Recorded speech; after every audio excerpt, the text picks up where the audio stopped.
ജോലി ചെയ്യുന്നതിനുള്ള ആദ്യ പാഠം ഈശോയെ പഠിപ്പിക്കുന്നു.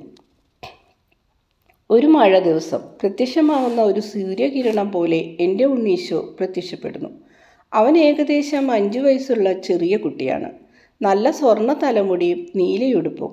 ഉടുപ്പ് കാൽമണ്ണയുടെ പകുതി വരെ ഇറങ്ങിക്കിടക്കുന്നു. അതീവ സുന്ദരൻ. അടുക്കളത്തോട്ടത്തിൽ മണ്ണുവാരി കളിക്കുകയാണ്. മണ്ണുവാരി കൂന കൂട്ടിയിട്ട് അതിന്മേൽ കമ്പുകൾ കുത്തി ഒരു ചെറിയ വനം ഉണ്ടാക്കുന്നു. ചെറിയ കല്ലുകൾ പെറുക്കിയെടുക്കി റോഡുകൾ പണിയുന്നു. കുന്നുകളുടെ അടിവാരത്ത് ഒരു തടാകമുണ്ടാക്കണം. ഒരു പഴയ പാത്രത്തിൻ്റെ അടിഭാഗമെടുത്ത് വക്കുവരെ താഴ്ത്തി മണ്ണിൽ കുഴിച്ചു വെച്ചു. പിന്നീട് ഒരു പിടിയുള്ള പാത്രം കൊണ്ട് വേറൊരു പാത്രത്തിൽ നിന്ന് വെള്ളം മുക്കിയെടുത്ത് തടാകത്തിൽ ഒഴിക്കുന്നു. എന്നാൽ ഉടുപ്പ് നനയുന്നത് മിച്ചം, പ്രത്യേകിച്ച് ഉടുപ്പിൻ്റെ കൈകൾ. കലത്തിൽ നിന്ന് വെള്ളം വാർന്നു പോയി അത് പൊട്ടക്കലമായിരുന്നിരിക്കണം. അങ്ങനെ തടാകം ഉണങ്ങിയിരിക്കുന്നു. ജോസഫ് വാതിൽക്കൽ വന്ന് നോക്കുന്നു. കുറച്ചു സമയം അനങ്ങാതെ നിന്ന് ഉണ്ണിയുടെ ജോലികൾ നോക്കി പുഞ്ചിരിക്കുന്നു. എല്ലാവരെയും സന്തോഷപൂർവ്വം ചിരിപ്പിക്കുന്ന ഒരു ദൃശ്യം. ഉണ്ണി കൂടുതൽ കരയാതിരിക്കാൻ ജോസഫ് അവനെ വിളിക്കുന്നു. പുഞ്ചിരിയോടെ തുരിഞ്ഞ് നോക്കിയ ശേഷം കൈകൾ രണ്ടും നീട്ടിക്കൊണ്ട് ഉണ്ണി ജോസഫിൻ്റെ പക്കലേക്ക് ഓടിച്ചെല്ലുന്നു. ജോസഫ് പണിക്ക് ധരിച്ചിരിക്കുന്ന വസ്ത്രത്തിൻ്റെ വിളിമ്പ് കൊണ്ട് ഉണ്ണിയുടെ കൈകൾ തുടച്ച് വൃത്തിയാക്കുന്നു. അവയെ ചുംബിക്കുന്നു. തുടർന്ന് രണ്ടുപേരും തമ്മിൽ മാധുര്യമേറിയ ഒരു സംഭാഷണമാണ്. ഈശോ തൻ്റെ ജോലിയും കളിയും വിഷമവും എല്ലാം പറഞ്ഞു കേൾപ്പിക്കുന്നു.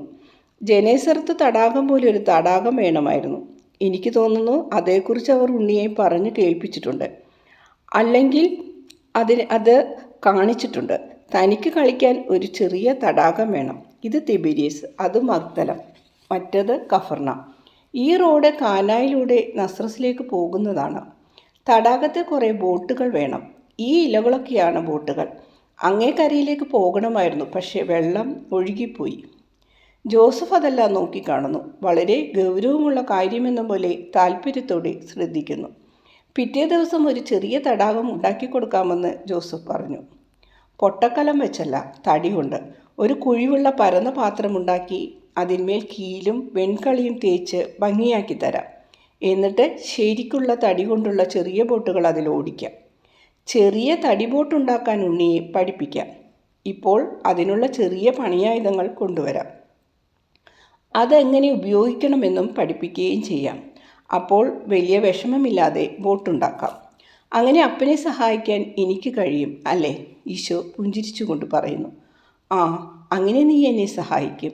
നീ സമർത്ഥനായ ഒരാശാരിയായിത്തീരും. വന്നു നിന്റെ പണിയായുധങ്ങൾ കാണുക. അവർ രണ്ടുപേരും കൂടി ജോസഫിൻ്റെ പണിപ്പുരയിലേക്ക് പോകുന്നു. ജോസഫ് ഒരു ചെറിയ കൊട്ടുവടി, ചെറിയ അറക്കവാൾ, ചെറിയ സ്ക്രൂ ഡ്രൈവർ, ഒരു പാവയ്ക്ക് പിടിക്കാൻ പറ്റിയ ചിന്തേര് എന്നിവയെല്ലാം ഒരു ചെറിയ ബെഞ്ചിൽ വെച്ചിരിക്കുന്നത് കാണിക്കുന്നു.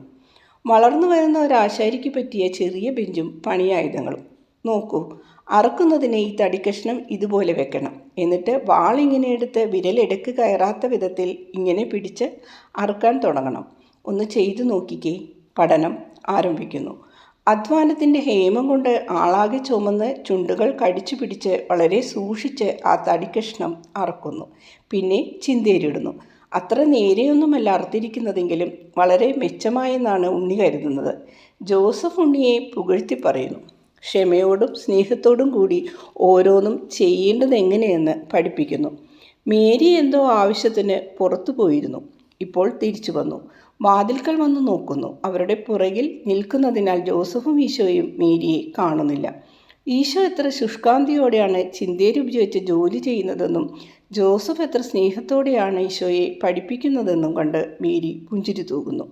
ഈശോ ആ പുഞ്ചിരി കണ്ടെന്ന് തോന്നുന്നു. ഉണ്ണി തിരിഞ്ഞു നോക്കി അമ്മയെ കണ്ട് ഓടി അമ്മയുടെ അടുത്ത് ചെന്ന് പണിത ചെറിയ തടിക്കഷ്ണം കാണിക്കുന്നു. മേരി അത് കണ്ട് അത്ഭുതപ്പെടുന്നു. ഈശോയെ ചുംബിക്കാൻ കുനിയുന്നു. മേരി ഈശോയുടെ മുടിയൊക്കെ ശരിയാക്കി വെച്ച് ചുമന്നിരിക്കുന്ന മുഖത്തെ വിയർപ്പ് തുടച്ചു കളഞ്ഞ് ഈശോ പറയുന്നതെല്ലാം ശ്രദ്ധിച്ചു കേൾക്കുന്നു. അമ്മയ്ക്ക് പണിയെടുക്കുമ്പോൾ കുറച്ചുകൂടി സുഖമായി ഇരിക്കാനുള്ളൊരു സ്റ്റൂൾ ഞാൻ ഉണ്ടാക്കിത്തരാം എന്നാണ് ഈശോ പറയുന്നത്. ബെഞ്ചിനടുത്ത് ഒരു കൈ ഒരു എളിയിൽ കുത്തി നിന്നുകൊണ്ട് ജോസഫ് ആ രംഗം നോക്കി പുഞ്ചിരി തൂകുന്നു. അങ്ങനെ എൻ്റെ ഈശോ ജോലി ചെയ്യുന്നതിൻ്റെ ആദ്യപാഠം പഠിക്കുന്നത് ഞാൻ കാണാൻ ഇടയായി. തിരുക്കുടുംബത്തിലെ സമാധാനം മുഴുവൻ എൻ്റെ ഉള്ളിൽ ഞാൻ അനുഭവിക്കുന്നു.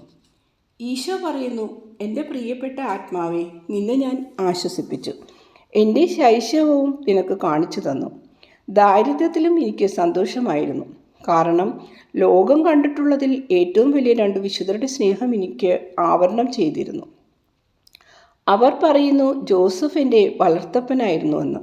എനിക്ക് ഭക്ഷണം മറ്റു കാര്യങ്ങളും നേടുന്നതിനായി ജോസഫ് കഠിനാധ്വാനം ചെയ്തു. ഒരമ്മയുടേതുപോലുള്ള കരുണയും സ്നേഹവും അദ്ദേഹത്തിനുണ്ടായിരുന്നു. അദ്ദേഹത്തിൽ നിന്നാണ് ഞാൻ പഠിച്ചത്. അദ്ദേഹത്തെക്കാൾ കാരുണ്യമുള്ള ഒരു അധ്യാപകനെ ഒരു വിദ്യാർത്ഥിക്കും ഒരിക്കലും ലഭിച്ചിട്ടില്ല. ഒരു ബാലനെ സ്വന്തം പരിശ്രമത്താൽ ഉപജീവനം നേടാൻ കഴിവുള്ള ഒരു മനുഷ്യനാക്കി തീർക്കുന്നത് എന്തെല്ലാമോ അതെല്ലാം അദ്ദേഹത്തിൽ നിന്നാണ് ഞാൻ പഠിച്ചത്. ദൈവപുത്രൻ എന്ന നിലക്ക് എൻ്റെ ബുദ്ധി പരിപൂർണമായിരുന്നു. എന്നാൽ എൻ്റെ സമപ്രായക്കാരുടെ വളർച്ചയുടെയും വികസനത്തിൻ്റെയും രീതിയിൽ നിന്ന് ഗണ്യമാംവിധം വ്യത്യാസപ്പെട്ടു കാണാൻ ഞാൻ ആഗ്രഹിച്ചില്ല എന്ന് നീ ഓർക്കണം. തന്മൂലം ദൈവികമായ എൻ്റെ ബുദ്ധിയുടെ പൂർണ്ണത മാനുഷികമായ ബുദ്ധിയുടെ പൂർണ്ണതയ്ക്ക് വിധേയമാക്കിയപ്പോൾ ഒരു ഗുരുവിനെ എനിക്ക് ആവശ്യമായി. ആ ഗുരുവിനെ എന്നെ ഞാൻ വിധേയനാക്കി. ഞാൻ ഉത്സാഹത്തോടെ പെട്ടെന്ന് പഠിച്ചെങ്കിലും എന്നെ തന്നെ ഒരു മനുഷ്യന് കീഴ്പ്പെടുത്തിയതിന് യോഗ്യത എനിക്കില്ലാതാകുന്നില്ല. അതുപോലെ തന്നെ ജീവിതത്തിന് ആവശ്യമായ കാര്യങ്ങൾ എന്നെ പഠിപ്പിച്ച എൻ്റെ ഇളം മനസ്സിനെ വളർത്തിയ നീതിമാനായ ആളിന് അതിൻ്റേതായ യോഗ്യതയും ഇല്ലാതാകുന്നില്ല. ഇപ്പോൾ ഞാൻ സ്വർഗത്തിലാണെങ്കിലും ജോസഫിനോടൊത്ത് ചെലവഴിച്ച മണിക്കൂറുകൾ, ആ സന്തോഷ നിമിഷങ്ങൾ എനിക്ക് മറക്കാൻ കഴിയുന്നില്ല. എൻ്റെ കൂടെ കളിക്കുന്നവരെ പോലെ തുടങ്ങി ക്രമേണ ജോലിക്കെന്നെ പ്രാപ്തനാക്കി. അതുവരെ സ്നേഹപൂർവ്വം എന്നെ പഠിപ്പിച്ചു. എൻ്റെ വളർത്തുപിതാവിനെ നോക്കുമ്പോൾ ഇപ്പോഴും അടുക്കളത്തോട്ടവും പുകപിടിച്ച പണിപ്പുരയുമെല്ലാം ഞാൻ കാണുന്നു. മനോഹരമായ പുഞ്ചിരിയോടെ അമ്മ ഒളിഞ്ഞു നോക്കുന്നതും ആ പുഞ്ചിരി ഞങ്ങളുടെ വീടിനെ പറുദീസയാക്കുന്നതും ആനന്ദിപ്പിക്കുന്നതും ഇപ്പോഴും ഞാൻ കാണുന്നു. ഒരിക്കലും ഒരുത്തരും സ്നേഹിച്ചിട്ടില്ലാത്ത വിധം അത്രയധികം പരസ്പരം സ്നേഹിച്ച ഈ ദമ്പതികളിൽ നിന്നും കുടുംബജീവിതം നയിക്കുന്നവർക്ക് എത്രയധികം പഠിക്കാനുണ്ട്. കുടുംബത്തിൻ്റെ തലവൻ ജോസഫായിരുന്നു. ജോസഫിൻ്റെ അധികാരത്തെക്കുറിച്ച് തർക്കമില്ലായിരുന്നു. തർക്കിക്കാനാവാത്ത അധികാരം. അതിൻ്റെ മുമ്പിൽ ദൈവത്തിൻ്റെ മണവാട്ടിയും മാതാവുമായവൾ ബഹുമാനപൂർവ്വം ശിരസ്സു നമിച്ചു. ദൈവകുമാരൻ സോമനസാലെ തന്നെ അതിന് വിധേയനാക്കി. ജോസഫ് ചെയ്യാൻ നിശ്ചയിച്ചതെല്ലാം നന്നായി ചെയ്തു. അതേക്കുറിച്ച് ചർച്ചയോ സൂക്ഷ്മ നിരീക്ഷണമോ എതിർപ്പോ ഒന്നും ഉണ്ടായിരുന്നില്ല. ജോസഫിൻ്റെ വാക്കായിരുന്നു ഞങ്ങളുടെ നിയമം. എങ്കിലും എന്തുമാത്രം എളിമ അദ്ദേഹത്തിനുണ്ടായിരുന്നു. കുടുംബത്തലവനാണെന്ന കാരണത്താൽ അധികാര ദുർവിനിയോഗമോ യുക്തിഹീനമായ തീരുമാനമോ ഒരിക്കലും ഉണ്ടായിരുന്നില്ല. തൻ്റെ മണവാട്ടി മാധുര്യം നിറഞ്ഞ ഉപദേശകയായിരുന്നു. മേരി തൻ്റെ എളിമയുടെ ആഴത്തിൽ ജോസഫിൻ്റെ ദാസിയായി സ്വയം കരുതിയെങ്കിൽ ജോസഫ് കൃപാവരപൂരിതയായ മേരിയിൽ നിന്ന് എല്ലാ കാര്യങ്ങളിലും പ്രകാശം തേടിയിരുന്നു. ശക്തമായി വളരുന്ന വൃക്ഷങ്ങളാൽ സംരക്ഷിക്കപ്പെട്ടു വളരുന്ന പുഷ്പം പോലെ എന്നെ രക്ഷിക്കുന്നതിനും സ്നേഹിക്കുന്നതിനുമായി എൻ്റെ മീതെ ചേർത്തിണക്കിയ 2 സ്നേഹങ്ങളുടെ മധ്യേ ഞാൻ വളർന്നു വന്നു. എൻ്റെ പ്രായനിമിത്തം ലോകത്തെ ഞാൻ പരിഗണിക്കാതിരുന്ന കാലത്ത് പറുദീസ വിട്ടു പോകുന്നതിനെക്കുറിച്ച് ഞാൻ കുണ്ഠിതപ്പെട്ടിരുന്നില്ല. പിതാവായ ദൈവവും പരിശുദ്ധാരൂപിയായ ദൈവവും ഇല്ലാത്ത അവസ്ഥ അനുഭവപ്പെട്ടിട്ടില്ല. കാരണം മേരിയെ അവരെ കൊണ്ട് നിറഞ്ഞിരുന്നു. ദൈവദൂതന്മാർ അവിടെ വസിച്ചിരുന്നു. കാരണം അവരെ ഓടിച്ചു കളയുന്നതൊന്നും അവിടെ ഇല്ലായിരുന്നു. ഞാൻ പറയുന്നു, അവരിലൊരു ദൂതൻ മാംസം ധരിച്ചതായിരുന്നു ജോസഫ്. ജഡത്തിൻ്റെ ഭാരത്തിൽ നിന്നും വിമുക്തനായ ദൈവദൂത സമാനമായ ആത്മാവ്. ദൈവത്തിന് ശുശ്രൂഷ ചെയ്യുകയും ശ്രാപ്യമാലാകമാർ ചെയ്യുന്നത് പോലെ ദൈവത്തെ സ്നേഹിക്കുകയും ചെയ്യണമെന്ന് മാത്രമേ ജോസഫിന് ആഗ്രഹമുണ്ടായിരുന്നുള്ളൂ. ജോസഫിൻ്റെ കണ്ണുകൾ ലോകത്തിൻ്റെ ദുരാശകൾ എന്തെന്നറിയാത്ത ആ കണ്ണുകൾ ആ നക്ഷത്രത്തിൻ്റെ പ്രകാശം പോലുള്ള പരിശുദ്ധിയും തെളിമയും ഉള്ളതായിരുന്നു. തങ്ങളുടെ കുടുംബത്തിൻ്റെ പരിപാലകൻ്റെ കണ്ണുകൾ മരണനിമിത്തം അടഞ്ഞുപോയപ്പോൾ ഒരു മനുഷ്യനെന്ന നിലയിൽ എനിക്കത് അസഹ്യമായിരുന്നു എന്നാണ് പലരും ചിന്തിക്കുന്നത്. ദൈവമെന്ന നിലയിൽ എനിക്ക് ജോസഫിൻ്റെ സന്തോഷപ്രദമായ ഭാഗധേയം എന്തെന്ന് എനിക്കറിയാമായിരുന്നു. പാതാളത്തിലെ സ്വല്പസമയത്തിന് ശേഷം ഞാൻ അദ്ദേഹത്തിനു വേണ്ടി സ്വർഗം തുറക്കുവാൻ പോകുകയായിരുന്നു. ഒരു മനുഷ്യനെന്ന നിലയിൽ ഞാൻ ദുഃഖത്തിൻ്റെ കയ്പോടെ കരഞ്ഞു. ജോസഫിൻ്റെ അസാന്നിധ്യത്തിൽ വീട് ശൂന്യമായി. മരണം പ്രാപിച്ച എൻ്റെ കൂട്ടുകാരനെ ഓർത്ത് ഞാൻ കരഞ്ഞു. ഞാൻ ചെറിയ കുട്ടിയായിരുന്നപ്പോൾ ആ വശത്തിൽ എത്ര തവണ ഉറങ്ങിയിട്ടുണ്ട്. അനേകം വർഷങ്ങളിലൂടെ ഞാൻ എന്തുമാത്രം സ്നേഹം എൻ്റെ വിശുദ്ധനായ സ്നേഹിതനിൽ നിന്നും സ്വീകരിച്ചിട്ടുണ്ട്. അപ്പോൾ ഞാൻ കരയേണ്ടതല്ലേ? അവസാനമായി ജോസഫ് എന്നെ ഒരു നല്ല ജോലിക്കാരനാക്കിയത് എങ്ങനെയെന്ന കാര്യത്തിലേക്ക് മാതാപിതാക്കളുടെ ശ്രദ്ധ ക്ഷണിക്കാൻ ഞാൻ ആഗ്രഹിക്കുന്നു. സ്കൂളിലെ അധ്യാപനത്തിൻ്റെ സഹായം കൂടാതെയാണ് എന്നെ പഠിപ്പിച്ചത്. പണിയായുധങ്ങൾ കൈകാര്യം ചെയ്യാൻ പ്രായമായപ്പോൾ മുതൽ അലസമായി ജീവിക്കാൻ എന്നെ അനുവദിച്ചില്ല. എന്നെക്കൊണ്ട് ജോലി ചെയ്യിക്കാൻ തുടങ്ങി.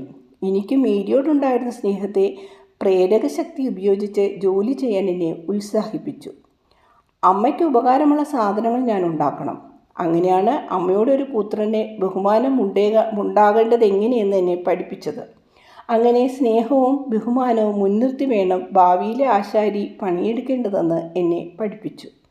മാതാപിതാക്കളുടെ സന്തോഷത്തിനു വേണ്ടി ജോലി ചെയ്യണമെന്നും കുട്ടികളെ പഠിപ്പിക്കുന്ന കുടുംബങ്ങൾ ഇന്നുണ്ടോ? ഈ കാലത്ത് കുട്ടികൾ വീടുകളിൽ സ്വച്ഛാധിപതികളാണ്. മാതാപിതാക്കളോട് മര്യാദയില്ലാതെ പെരുമാറുന്നു. അവരോട് സ്നേഹമില്ല. കഠിന ഹൃദയത്തോടെ വർത്തിക്കുന്നു. മാതാപിതാക്കളെ തങ്ങളുടെ ദാസരും അടിമകളുമാക്കുന്നു. അവർക്ക് മാതാപിതാക്കളോട് സ്നേഹമില്ല. മാതാപിതാക്കന്മാർക്ക് മക്കളോടും വളരെ കുറച്ച് സ്നേഹമേ ഉള്ളൂ. കുട്ടികളെ അവരുടെ ശാഠ്യത്തിനനുസരിച്ച് ഭരണം നടത്താൻ അനുവദിക്കുമ്പോൾ നിങ്ങൾ ലജ്ജാകരമായ നിസ്സംഗതയോടെ അവരിൽ നിന്ന് അകന്നു പോകുകയാണ് ചെയ്യുന്നത്. അവർ എല്ലാവരുടെയും മക്കളാണ്, നിങ്ങളുടേത് മാത്രമല്ല. ഓ, 20-ാം നൂറ്റാണ്ടിലെ മാതാപിതാക്കളെ, അവർ നേഴ്സിൻ്റെ മക്കളാണ്, ധാത്രിയുടെ മക്കളാണ്. നിങ്ങൾ സമ്പന്നരെങ്കിൽ അവർ കോളേജിലെ കുട്ടികളാണ്. അവർ അവരുടെ കൂട്ടുകാരുടേതാണ്. നിങ്ങൾ ദരിദ്രരാണെങ്കിലോ അവർ സ്കൂളിലെ കുട്ടികളാണ്, അല്ലെങ്കിൽ തെരുവ് കുട്ടികളാണ്. എന്നാൽ അവർ നിങ്ങളുടേതല്ല. നിങ്ങൾ മാതാപിതാക്കൾ അവരെ പ്രസവിക്കുന്നു, അത്രമാത്രം. നിങ്ങൾ പിതാക്കളും അത് തന്നെ ചെയ്യുന്നു. ഒരു മകൻ അല്ലെങ്കിൽ മകൾ ജഡം മാത്രമല്ല, അവർക്കൊരു മനസ്സും ഹൃദയവും ആത്മാവും ഉണ്ടെന്ന് വിശ്വസിക്കൂ. അവരുടെ മനസ്സിനെയും ഹൃദയത്തെയും ആത്മാവിനെയും രൂപവൽക്കരിക്കാൻ നിങ്ങളെപ്പോലെ അവകാശവും ഉത്തരവാദിത്വവും മറ്റാർക്കുമില്ല. കുടുംബം ആവശ്യമാണ്. അത് ഇപ്പോഴുമുണ്ട്, ഉണ്ടായിരിക്കുകയും വേണം. ഈ സത്യത്തെ നിഷേധിക്കുന്ന തത്വമോ പുരോഗതിയോ നാശമായിരിക്കും വരുത്തിവെക്കുക. തകർന്ന ഒരു കുടുംബം ഭാവിയിൽ കൂടുതൽ നാശം വരുത്താൻ തക്ക സ്വഭാവ വൈകല്യമുള്ള സ്ത്രീ പുരുഷന്മാരെ പുറപ്പെടുവിക്കും. ഞാൻ ഗൗരവപൂർവ്വം പറയുന്നു, കുരങ്ങന്മാരുടെ കുടുംബങ്ങളെക്കാൾ യോജിപ്പ് കുറഞ്ഞ ഒരു കുടുംബം ഉണ്ടായിരിക്കുന്നതിൽ ഭേദം ഭൂമിയിൽ വിവാഹവും സന്താനങ്ങളും ഇല്ലാതിരിക്കുകയാണ്. സുഹൃത്തങ്ങൾ, ജോലി, സ്നേഹം, ആധ്യാത്മികത എന്നിവ അഭ്യസിക്കുന്ന വിദ്യാലയമായി കുടുംബം ഭവിക്കുന്നില്ലെങ്കിൽ ഓരോരുത്തരും സ്വന്തം കാര്യം മാത്രം നോക്കുന്ന ബാബേലായി യോജിപ്പില്ലാത്ത അവ പൊട്ടിത്തകരുന്നുവെങ്കിൽ കുടുംബങ്ങളും വിവാഹവും ഇല്ലാതിരിക്കുകയാണ് ഭേദം. തകർന്ന കുടുംബങ്ങൾ. നിങ്ങൾ ഏറ്റവും പരിശുദ്ധമായവ സമൂഹ ജീവിതമാർഗം തകർക്കുകയും അതിൻ്റെ തിക്തഫലങ്ങൾ കാണുകയും അനുഭവിക്കുകയും ചെയ്യുന്നു. നിങ്ങൾക്ക് അതാണ് ഇഷ്ടമെങ്കിൽ അങ്ങനെ തന്നെ തുടരാം. എന്നാൽ ഈ ലോകം കൂടുതൽ നരകമായി തീരുന്ന പക്ഷം ആവലാതിപ്പെടരുത്. കുടുംബങ്ങളെയും രാഷ്ട്രങ്ങളെയും വിഴുങ്ങുന്ന ഭീകരജന്തുക്കളുടെ വാസസ്ഥലമായിരിക്കും ഈ ലോകം. നിങ്ങൾ അതാണ് ആഗ്രഹിക്കുന്നത്. അങ്ങനെ ആവട്ടെ.